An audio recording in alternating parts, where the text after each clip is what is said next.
മൂത്ത മോന് കല്യാണം കഴിച്ചു കൊണ്ടുവന്നു. അതൊരു 19 വയസ്സ് പ്രായമാകുമ്പോഴാണ് ആ കുട്ടി ഇറങ്ങി വന്നതാണ്. ഈ കുട്ടി വന്ന തന്നെ പിറ്റേ ദിവസം തൊട്ടേ ഈ കുട്ടിക്ക് സുഖമില്ലായ്മയായിരുന്നു. ഛർദിയും പ്രശ്നങ്ങളും ഒക്കെ ആയപ്പോൾ ഞാൻ ഈ കുട്ടിനെയും കൊണ്ട് ഹോസ്പിറ്റലിൽ പോയി. നമ്മൾ സ്ഥിരമായിട്ട് പോകുന്ന ഒരു ഡോക്ടറെ അടുത്താ പോയത്. ഡോക്ടർ പറഞ്ഞു യൂറിൻ ടെസ്റ്റ് ചെയ്യണം പറഞ്ഞു. യൂറിൻ ടെസ്റ്റ് ചെയ്തേക്ക് പറഞ്ഞു ഈ കുട്ടി ഗർഭിണിയാന്ന് പറഞ്ഞു. അത് പറഞ്ഞപ്പോൾ ഞാൻ ഡോക്ടറോട് ചൂടായി.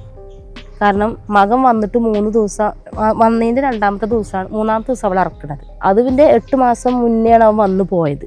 പിന്നെ വേറെ ഹോസ്പിറ്റലിൽ കൊണ്ടുപോയി കാണിച്ചു. അവിടെ ചെന്നപ്പോൾ ഡോക്ടർ ഒറ്റയടിക്ക് ഒരു കൺസൾട്ടിങ് ഒന്നും നടത്താതെ പെട്ടെന്ന് സ്കാൻ ചെയ്യണമെന്ന് പറഞ്ഞു. അതോടുകൂടി എനിക്ക് മനസ്സിൽ ചെറിയൊരു സംശയം വന്നു. പിന്നെ ഒരു റിപ്പോർട്ട് പിറ്റേന്നേ കിട്ടുള്ളൂ.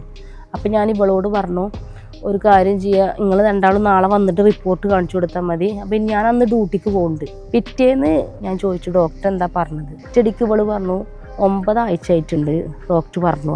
അപ്പം ഞാൻ പറഞ്ഞു ഇവിടെ വന്നിട്ട് 2 ആഴ്ച ആയിട്ടില്ല, പിന്നെ ഇങ്ങനെ സംഭവിച്ചത് ചോദിച്ചു. അന്ന് ശേഷം ഈ കുട്ടീനോട് വേണ്ടിയിട്ടില്ല. ലാസ്റ്റ് സംസാരിക്കണം നല്ല രീതിയിലുള്ള സംസാരം അതാണ്.